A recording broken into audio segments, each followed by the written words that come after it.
बच्चों, आज हम इस कक्षा में वॉइस मतलब वाच्य का अध्ययन करेंगे। वॉइस या वाच्य दो प्रकार के होते हैं। पहला एक्टिव वॉइस, जिसे हम कर्तवाच्य कहते हैं। The person denoted by the subject is said to do something, अर्थात कर्ता द्वारा इंगित व्यक्ति अथवा वस्तु द्वारा कुछ जब कार्य किया जाता है उसे हम एक्टिव वॉइस कहते हैं। दूसरा पैसिव वॉइस या कर्मवाच्य। In this voice a person oblique thing is said to suffer something from some other person or thing। मतलब इस वाच्य में किसी वस्तु, व्यक्ति पर अन्य व्यक्ति या वस्तु द्वारा कुछ किया जाता है। एग्जाम्पल एक्टिव वॉइस का, Ram is singing a song. इसका स्ट्रक्चर होगा Ram subject, is singing verb, a song object. मतलब राम जो होगा वह कर्ता होगा, इज सिंगिंग क्रिया है और अ सॉन्ग कर्म है। Passive voice, a song is being sung by Ram. इसमें अ सॉन्ग जो है वह ऑब्जेक्ट या कर्म है। इज बीइंग sung इसका वर्ब या क्रिया है। फिर उस पे हम एक बाय by ऐड करते हैं और आखिरी में राम जो कि सब्जेक्ट या कर्ता है। In this, you will note that in passive sentence, the position of subject and object are interchanged। यानी कि आप देखेंगे कि पैसिव वाक्य में एक्टिव वाक्य के सब्जेक्ट और ऑब्जेक्ट की स्थितियां बदल जाती हैं। The verb form is changed। क्रिया का रूप बदल जाता है। Before subject by is used. कर्ता के पहले बाय लगाते हैं। If the subject object is a pronoun, it's form is also changed. यदि कर्ता या कर्म कोई सर्वनाम है तो उसका स्वरूप भी बदल जाता है। उदाहरण के लिए आई विल बीट हिम, ये एक्टिव वॉइस का उदाहरण है।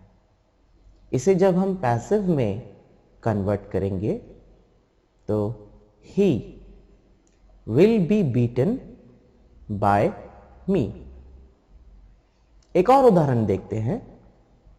She has not done this, ये एक्टिव वॉइस। इसको हम पैसिव में परिवर्तन करेंगे। This has not been done by her।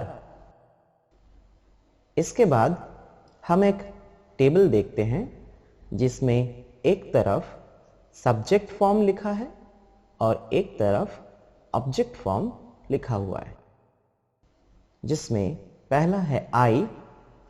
I change होता है मी पे, that is I changes to me.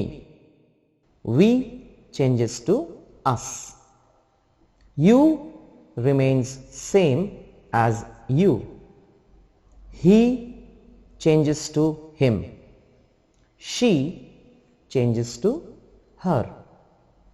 It remains same. They changes to them, and who changes to whom. In the 12 verb forms, that is tenses, in active, only 8 can be changed into passive. यानी कि बच्चों 12 क्रिया रूपों में जो कि काल से संबंधित है यानी टेंसेस में से 8 का ही पैसिव रूप संभव होता है। फ्यूचर कंटिन्यूअस तथा तीनों परफेक्ट कंटिन्यूअस जो कि present perfect continuous, past perfect continuous और फ्यूचर परफेक्ट कंटिन्यूअस का पैसिव नहीं बनता है। अर्थात यदि एक्टिव वाक्य में बी क्रिया या बी बीन से पहले से ही हो तो पैसिव नहीं बनेगा। इसको समझने के लिए हम एक चार्ट को फॉलो करेंगे जिसमें पहले कॉलम में टेंस लिखे हुए हैं कौन कौन से, उसके अगली कॉलम में कौन सा वर्ब फॉर्म है या क्रिया कौन सी है एक्टिव वॉइस में, और तीसरे खंड में पैसिव वॉइस का वर्ब फॉर्म लिखा हुआ है। पहला, प्रेजेंट सिंपल टेंस में वर्ब का पहला फॉर्म प्लस एस अथवा ईएस जुड़ता है। सो क्रिया का पहला रूप प्लस एस या ईएस। पैसिव वॉइस में इज, आर, एम का इस्तेमाल होता है प्लस थर्ड फॉर्म लगता है वर्ब का। दूसरा देखते हैं बच्चों, पास्ट सिंपल टेंस। इसमें we use the second form of verb यानी कि क्रिया का दूसरा फॉर्म हम इस्तेमाल करते हैं। पैसिव वॉइस में वॉज या वर का इस्तेमाल होता है plus we use the third form of verb that is the participle. Future simple tense में विल या shall plus the first form of verb. Passive voice में विल शैल के साथ बी जुड़ता है plus third form of the verb. Present continuous tense is, are, am इसका use होता है इसमें, और वर्ब का आईएनजी फॉर्म यूज होता है। पैसिव वॉइस में इज, आर, एम के साथ बीइंग लग के वर्ब का तीसरा फॉर्म यूज होता है। पास्ट कंटिन्यूअस टेंस वॉज या वर के साथ वर्ब का आईएनजी फॉर्म लगता है। पैसिव वॉइस में वॉज या वर के साथ बीइंग लगाने के बाद वर्ब का तीसरा फॉर्म हम लिख देते हैं। प्रेजेंट परफेक्ट टेंस में एक्टिव वॉइस में हैव या हैज यूज होता है plus third form of the verb हम लिखते हैं।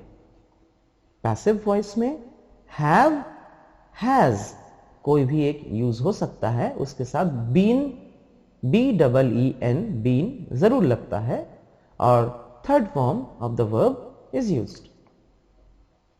पास्ट परफेक्ट टेंस में एक्टिव वॉइस में हैड के बाद वर्ब का तीसरा फॉर्म जुड़ता है और पैसिव वॉइस में हैड बीन के बाद वर्ब का तीसरा फॉर्म जुड़ता है।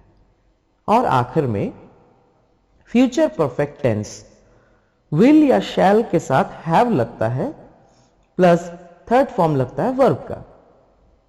पैसिव वॉइस में विल या शैल के साथ हैव बीन जुड़ता है और वर्ब का थर्ड फॉर्म लगता है। बच्चों, इस चार्ट से आप देखेंगे कि हेल्पिंग वर्ब या सहायक क्रिया टेंस के अनुसार प्रयुक्त होती है।